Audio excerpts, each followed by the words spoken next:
Boletim Coppola.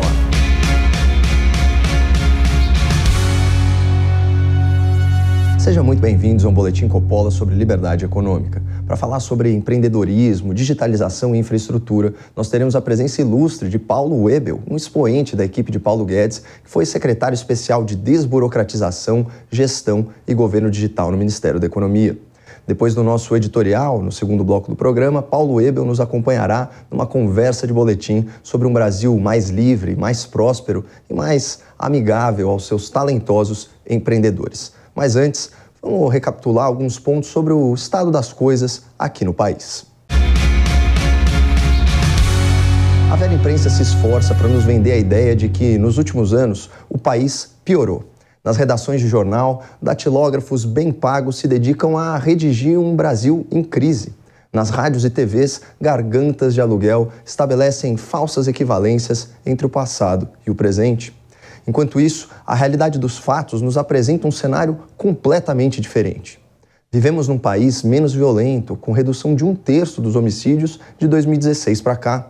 O Brasil finalmente despertou para a necessidade de proteger suas mulheres. Foram aprovadas e sancionadas leis que agilizam medidas protetivas, que garantem a dignidade das vítimas, que criminalizam o stalking e a violência psicológica. Hoje é mais seguro viver no Brasil. Hoje é mais seguro ser mulher no Brasil.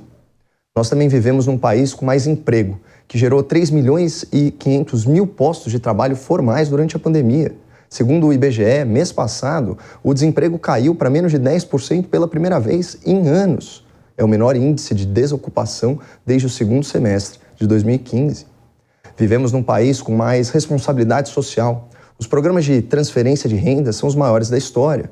O auxílio emergencial distribuiu o equivalente a uma década de Bolsa Família em menos de um ano, tirando 15 milhões de pessoas da linha da pobreza e fazendo de 2020 o ano com menos brasileiros pobres na história, segundo a FGV.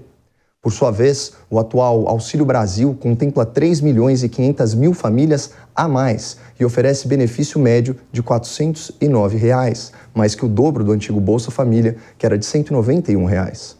O Brasil de hoje se preocupa mais com seus vulneráveis. Nós também vivemos num país que se relaciona mais com o resto do mundo.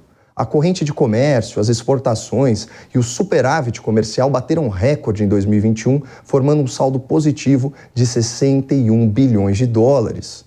E o investimento estrangeiro nas empresas brasileiras da Bolsa de Valores também foi recorde, mais de 100 bilhões de reais só no ano passado. Aparentemente, o mundo nos respeita o suficiente para investir boa parte do seu dinheiro aqui.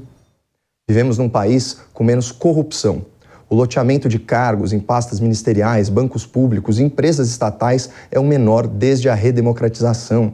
Em 2016, com uma liderança incompetente, com uma liderança corrupta, o conjunto das estatais federais deu um prejuízo de 32 bilhões de reais aos cofres públicos. Já em 2021, sob nova administração, veio o melhor resultado da história. As empresas do governo lucraram mais de 187 bilhões de reais, retornando para a União e para a sociedade brasileira centenas de bilhões em dividendos, em royalties e em tributos. Nós também vivemos num país com mais infraestrutura. Estimulando investimentos multibilionários da iniciativa privada, o governo criou o maior programa mundial de concessão de ativos públicos de transporte e logística. São centenas de portos, aeroportos, rodovias e ferrovias que oferecerão serviços melhores e mais competitivos. Em apenas 2 anos, o novo Marco Legal do Saneamento Básico trouxe mais de 72 bilhões de reais em investimentos, beneficiando cerca de 20 milhões de brasileiros em mais de 200 municípios. A meta é que na próxima década, 99% da população tenha acesso à água potável e 90% à coleta e tratamento de esgoto. Esse é o Brasil dos números. Este é o Brasil de fato. Não o país em crise dos datilógrafos mais bem pagos das redações de jornal. Não o Brasil desgovernado, vendido pelas gargantas de aluguel da velha imprensa. E esse Brasil real é acessível a qualquer um. Basta não ter problema em acreditar na verdade. Sejam muito bem-vindos à nossa conversa de boletim sobre liberdade econômica. Hoje nós recebemos aqui nos estúdios da Jovem Pan News o advogado, administrador, servidor público e empreendedor Paulo Webel, que foi secretário especial de Desburocratização, Gestão e Governo Digital do Ministério da Economia. Paulo, seja muito bem-vindo aí à nossa conversa de boletim. Caio, obrigado pelo convite, sempre um prazer estar com você, admiro muito o seu trabalho. Muito obrigado, o prazer é todo nosso. Bom, Paulo, a nossa pauta hoje é liberdade econômica, né? E ao contrário do que diz aí a patrulha, houve um avanço significativo, né, da agenda liberal sob a gestão Guedes-Bolsonaro. Olha, para ficar em alguns exemplos, né, a gente pode citar reforma da Previdência, né, lei do cadastro positivo, a lei das agências reguladoras, a lei da liberdade econômica, a desindexação de salários, né, do serviço público, a autonomia do Banco Central, lei do gás, lei das startups, lei das ferrovias, lei de cabotagem, as concessões, as privatizações, enfim.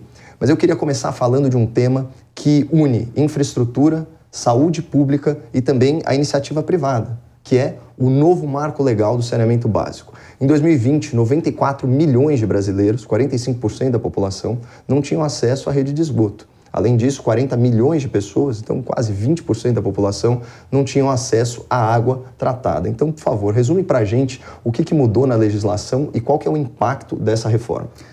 Caio, o novo marco do saneamento foi fundamental. Ele traz mais previsibilidade, mais segurança jurídica e mais responsabilidade. Porque não tem nada mais básico que você ter água tratada e esgoto coletado e tratado.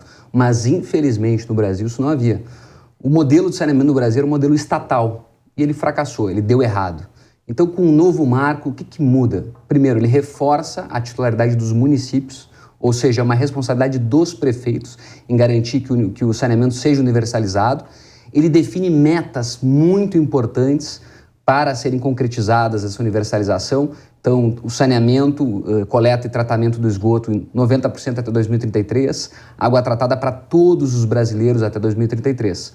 Ele reforça os poderes da agência reguladora responsável pelo setor, que é a ANA, que é a Agência Nacional de Água e Recursos Hídricos. Então, ela tem agora poderes para universalizar normas, para trazer mais segurança jurídica e, com isso, atrair investimento externo. E ela também faz com que as estatais que atuam no setor tenham que comprovar a capacidade econômica e financeira para fazer os investimentos. Porque se elas não comprovarem, elas têm que ser privatizadas. Isso já aconteceu, por exemplo, no estado do Rio Grande do Sul, e vai haver a privatização da Corsã. Uma iniciativa importante, onde você reduz o poder político e investe no cidadão em devolver aquilo que é mais essencial que o saneamento. Com isso, nos próximos 10 anos, o Brasil vai avançar mais do que a gente avançou em 100 anos de saneamento, com 750 bilhões de reais de investimento. Então, um caminhão de recursos que vão vir do Brasil e de fora do Brasil para trazer saúde pública para os brasileiros. Paulo, a gente tem certeza absoluta, né, que aí a gente pegou os dados, né, em 2 anos, mais de 70 bilhões de investimento. É claro que o poder público nem tem mais essa capacidade. Com certeza. Um orçamento tão engessado, né? É importante falar aí pro nosso público, quando a gente está falando de infraestrutura aqui no Brasil, o Ministério da Infraestrutura rodava com um orçamento de 8 bilhões de reais. Você imagina que a gente tem aí quase 9 vezes, até praticamente 9 vezes isso, né, só de investimento privado, né, a partir desse novo marco. Né? Sem dúvida. E o principal resultado não é tanto o resultado econômico, ele é importante, o investimento ele é necessário, mas é o resultado final. Sim. Saúde pública, que você falou muito bem. O saneamento impacta a redução da mortalidade infantil, melhoria da qualidade de vida, melhoria de indicadores educacionais, indicadores sociais, indicadores de violência e também da mulher, porque a mulher, no momento que o filho adoece, muitas vezes ela tem que ficar em casa. Sim. Então, no momento que ela tem um filho com saúde, que pode ir para a escola, ela pode trabalhar, pode desenvolver suas atividades. Então, repercute em toda a sociedade brasileira. Sim. Aumento de investimento no saneamento. Para quem acha, né, que as ideias do liberalismo, elas não têm aquele famoso, aspas, olhar social, aqui o Paulo demonstrou aí com maestria como você, numa sociedade complexa, na sociedade contemporânea, você não consegue separar a economia de todos os outros aspectos, né, da vida, do dia a dia do cidadão. Mas, Paulo, você liderou aí uma secretaria que tinha aí como grande objetivo, né, diminuir a burocracia e aumentar a digitalização do governo, né? Isso foi, de certa forma, potencializado no período da pandemia. Eu estava aqui dando uma olhada nos dados, a Febraban, né, a Federação dos Bancos, ela apontou que a bancarização no Brasil avançou uma década em 1 ano. Então a gente está falando o quê? Em 18 meses, 38 milhões de brasileiros, né, abriram a sua primeira conta bancária. E nos 7 primeiros meses do Pix, né, aquela forma instantânea de pagamento, 70% dos micro e pequenos empreendedores aderiram a esse novo meio de pagamento. Então, conta pra gente aí que outros fatos, que outros números, né, da desburocratização e da digitalização você pode destacar nesses últimos anos. É importante lembrar, sempre quando a gente fala de desburocratização, que o Estado ele nasceu para servir a sociedade. Servir significa simplificar, facilitar, desonerar, tornar a vida mais simples e fácil. No momento que o Estado atrapalha, ele não está cumprindo a sua missão básica, a sua razão de existir. Então, é obrigação de todo gestor público, de todo governante, simplificar ao máximo a vida das pessoas. Então, nessa linha, o governo federal avançou muito. Desde o governo de transição, quando foi criada a Secretaria de Governo Digital, não existia, foi criada uma secretaria só para coordenar os esforços de transformação digital do Estado. E transformar não significa levar do físico para o digital, simplesmente. É uma mudança de mentalidade. Significa simplificar o processo, tornar ele menos oneroso e mais fácil para o cidadão poder cumprir. Hoje, o Brasil tem 134 milhões de pessoas que têm uma conta digital, gov.br. O governo federal unificou todos os sites do governo federal e todos os serviços em um único local, que é o site gov.br. Eu tomei um susto, Paulo, porque eu vi que, inclusive, o site é premiado. Exato, ganhou o prêmio IBEST. Assim, quando que a gente viu, né, o cidadão parabenizando um serviço do governo, né? Exato. E essa lógica do site, ela mudou a lógica. Quando você entra num site de órgão público, geralmente é foto, é notícia, depois você tem uma parte institucional, que é informações, telefones, e por último, o serviço. O governo federal inverteu essa lógica. Primeiro lugar, serviço. Como ajudar o cidadão. Sim. Nessa linha, ele já teve vários serviços que foram transformados para o formato digital. Hoje, de todos os serviços prestados por todos os ministérios, todas as fundações, todas as universidades federais e todas as repartições, autarquias federais, 84% já estão em formato digital. Sim. Isso significa uma economia anual para o cidadão de 4,6 bilhões de reais. Caramba. Sendo que desse total, 1,1 bilhão é direto economia do orçamento público, que é um orçamento super engessado, como você referiu. Então você consegue liberar 1,1 bilhão para ser canalizado para educação, saúde, assistência social, aquilo que realmente importa. E na parte de pessoa jurídica, ficou mais fácil? Porque eu lembro que isso era uma missão do governo, né? Tornar mais simples e mais célere, né? O processo de abrir empresas, de fechar empresas também. Né? Sem dúvida, isso foi um dos grandes avanços da Lei da Liberdade Econômica, depois teve a lei também de melhoria do ambiente de negócio, que foram justamente pensadas para facilitar a abertura de empresas. Hoje no Brasil, nos estados que já adotaram um balcão único, que é em um único local, você conseguir fazer todos os procedimentos, você consegue abrir uma empresa em 10 minutos. Isso não acontecia, isso levava dias antigamente. Então foi uma mudança que veio acontecendo com o apoio dos estados, trabalhando de forma articulada com todos os órgãos responsáveis, com as juntas comerciais que foram digitalizadas também, para fazer isso. Então, isso é uma mudança muito grande para o cidadão. Se você consegue antecipar em um dia, um mês, a abertura de uma empresa, é um dia, um mês que você vai ter para gerar emprego, para recolher impostos e para atender o cidadão de forma efetiva. Hoje, os serviços mais demandados em nível digital, você tem os serviços da Receita Federal, os serviços do INSS, a carteira de motorista, carteira de trabalho, quer dizer, são coisas essenciais para a vida do cidadão. E por que esses serviços foram digitalizados? Porque no momento de escolher quais serviços iam ser digitalizados primeiro, o critério foi quais serviços mais impactam o cidadão de baixa renda. E aí no momento que você tem esse foco de atender as pessoas que estão na base, as pessoas que estão na pirâmide, que mais dependem do Estado, você consegue canalizar aquilo que vai ter efetivamente impacto na vida da sociedade. E acabou fazendo com que o serviço do INSS, da Receita e todos esses ligados ao trabalho fossem priorizados. Você falou duas coisas aqui, você falou de liberdade econômica e você falou também de critério, né?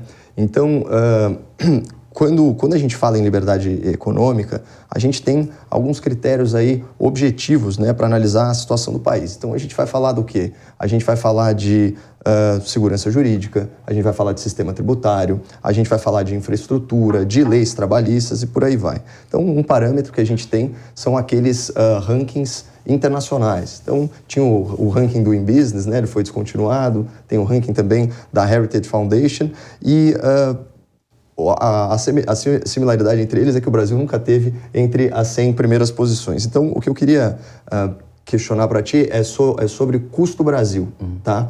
Por quê? Acho que até uma estimativa do próprio Ministério da Economia de que o custo Brasil hoje representa algo como 1 trilhão e 500 bilhões de reais. Então, Paulo, qual a receita para a gente mudar esse cenário?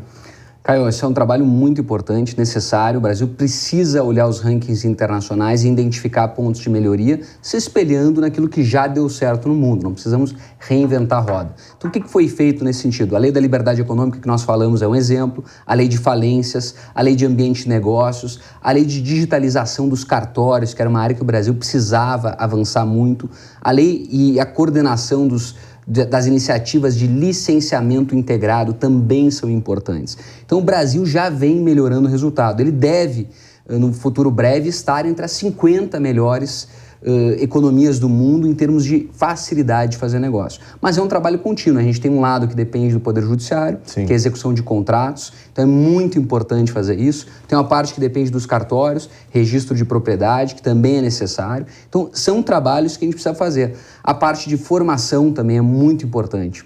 Hoje o Brasil regularizou nos últimos 3 anos mais de 5 milhões e 500 mil empreendedores que estavam na informalidade. Então, no momento que você legaliza essas pessoas vão ter acesso a crédito, vão conseguir buscar recursos mais baratos, vão conseguir investir mais no seu negócio. Então, é um trabalho muito importante. O Brasil capacitou mais de 5 milhões de jovens liderados pela Secretaria de Produtividade nas habilidades do futuro, para poder estar na internet, para poder atuar de forma mais célere, contribuindo para a economia digital, que é uma economia que cresce muito rápido. Sim. Então o Brasil tem feito o tema de casa. É importante dar continuidade, sempre usando critério, sempre usando exemplos internacionais e, evidentemente, adaptando para a realidade do país, para que cada real investido possa dar o maior retorno para a sociedade. E cada real investido e economizado na atividade de meio do Estado, que é uma atividade importante, mas que ela tem que ser reduzida e simplificada para que a gente possa ter mais recursos para a atividade finalística, aquela que vai impactar o cidadão. Correto. E, Paulo, bom, a gente já falou aqui um pouquinho de custo Brasil, a gente falou de digitalização, a gente falou de desburocratização, mas a sua secretaria, no Ministério da Economia, também tinha aquela incumbência de gestão, né? Então, bom, a gente sabe, que não houve vontade política por parte do Congresso Nacional de dar o devido andamento à reforma administrativa.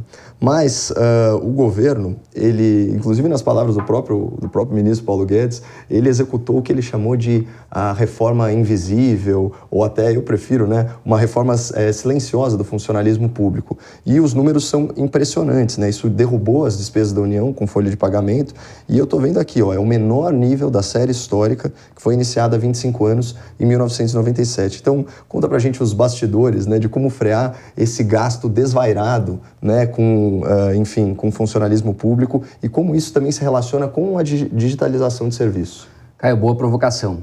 Com em mente, com a premissa de que o Estado existe para servir as pessoas, nosso grande objetivo era economizar na atividade de meio para ter mais recursos para poder servir melhor a sociedade.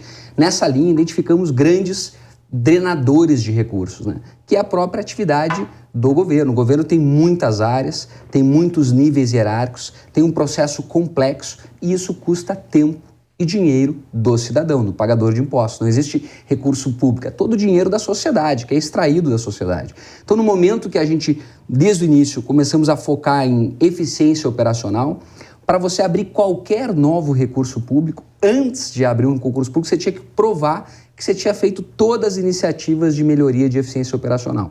Outro ponto importante foi qualificar principalmente os cargos em comissão, que são chamados cargos de livre nomeação.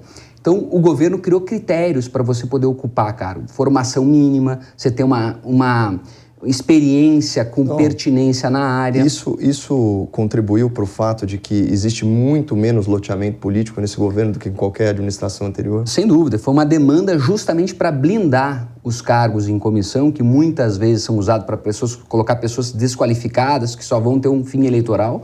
Então, ela tem que ter uma formação adequada. Então, isso é muito importante. No momento que você traz pessoa que tem a formação, tem experiência na área, ela vai efetivamente dar uma contribuição. Então, você consegue fazer muito mais com menos. O governo cortou mais de 20 mil cargos, gratificações no início do governo. 20 mil. Sim. Nunca na história do governo o governo cortou tanto cargo. Aliás, e gratificações. Eu estou com um número oficial atualizado agora, né? Você pega 2016, pessoal, para vocês terem uma ideia, funcionários públicos federais, né, ativos, a gente está falando em algo aí como 566 mil, enfim, alguma coisa assim. E agora está um pouquinho acima de 500 mil, então houve uma redução aí de 65 mil cargos, né, do funcionalismo público. E, Caio, o mais importante é o seguinte, as pessoas não se dão conta, mas no momento que você faz um concurso público e traz um novo servidor, ele vai manter uma relação de vínculo de remuneração com o governo de 59 anos. Porque tem um período que ele fica trabalhando, chamado nativa, tem um período que ele fica aposentado e depois, quando esse servidor vem a falecer, a família fica recebendo a pensão. Esse período total são 59 anos. Então, no momento que você faz um concurso sem necessidade, você está onerando a sociedade durante 59 anos. Então, é 59 anos que aquele recurso não vai estar sendo usado para comprar material escolar, para comprar remédio, para melhorar a segurança pública. Então, tem que ser muito criterioso a realização de concurso público. Você tem que eliminar todas as demais alternativas. Já digitalizamos, já usamos inteligência artificial, já simplificamos processos, já reduzimos ineficiências, já reduzimos desvios. Aí sim podemos pensar em fazer o concurso. Mas antes você tem que fazer toda essa análise para ter certeza que aquela decisão é bem feita. E mesmo assim, se for um problema temporário, você tem que resolver esse desafio com uma medida temporária, que é uma contratação temporária, não uma contratação de 59 anos. Olha, Paulo, eu vou te falar um negócio. Quando a gente fala, né, de despesas do governo, a gente tem em primeiro lugar, obviamente, Previdência, em segundo lugar, funcionalismo público, e chega a ser quase revolucionário essa tal reforma administrativa silenciosa, né, que o governo está colocando em prática. E isso me leva, então, a uma pergunta aí de fechamento, né, que é a seguinte: bom, você é um militante aí pela liberdade, né, pelas liberdades individuais, pela liberdade econômica, já dedicou aí anos da sua vida profissional, né, ao serviço público. Então, a pergunta que eu queria fazer para você é de natureza política, de natureza filosófica e também bem pessoal. Você tem algum receio do que pode acontecer ou de um eventual retrocesso caso a esquerda brasileira, essa esquerda que está aí, que tem essas propostas que nós já conhecemos, caso ela volte ao poder? Eu sou apaixonado pela administração pública, tive 2 passagens, foram as 2 melhores experiências profissionais da minha vida. Fiz mestrado em administração pública, então estudo e me dedico ao assunto. Sempre que a gente fala em política pública, você tem que usar dados e evidências para melhorar a vida das pessoas. Então, toda a política pública é baseada em melhorias incrementais, jamais em retrocessos.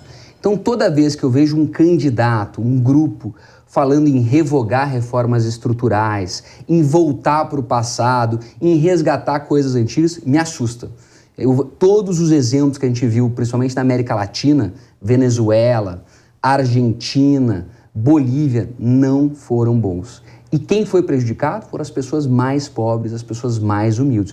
Porque as pessoas com condições, com dinheiro, eles acabam indo para os Estados Unidos, eles migram para outros países, eles levam recursos para fora. Eles têm condições e têm sofisticação para se blindar.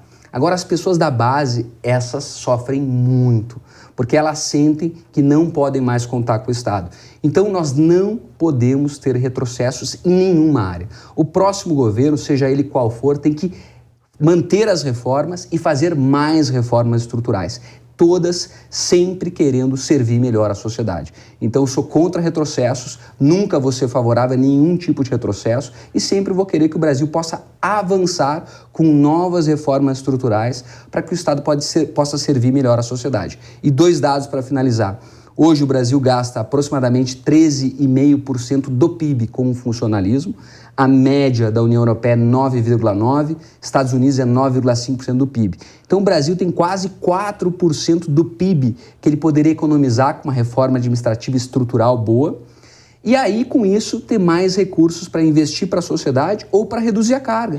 Porque a carga tributária do Brasil hoje ela é proporcional a de países desenvolvidos. Maior que a carga tributária dos Estados Unidos, maior que a carga tributária da Austrália. É 1/3 do PIB, né? Então, tem muito espaço para a gente melhorar a eficiência do Estado. Então, qualquer candidato tem que defender a melhoria da eficiência, redução, foco no cidadão e jamais retrocessos em nenhuma reforma importante, como foi a reforma da Previdência, como foi a reforma trabalhista e outras reformas que o Brasil já passou. Olha, Paulo, em nome aí da nossa querida audiência, eu agradeço muito a sua presença aqui na nossa conversa de boletim. Foi um enorme prazer ter aí os bastidores desses avanços institucionais do Estado brasileiro. Muito obrigado, viu? Obrigado a você. Bom, para você acompanhar o trabalho do Paulo e conhecer as suas boas ideias, siga o @pauloebel no Instagram ou acesse a coluna dele no jornal gazetadopovo.com.br. Muito obrigado, não percam a esperança no Brasil e fiquem com Deus.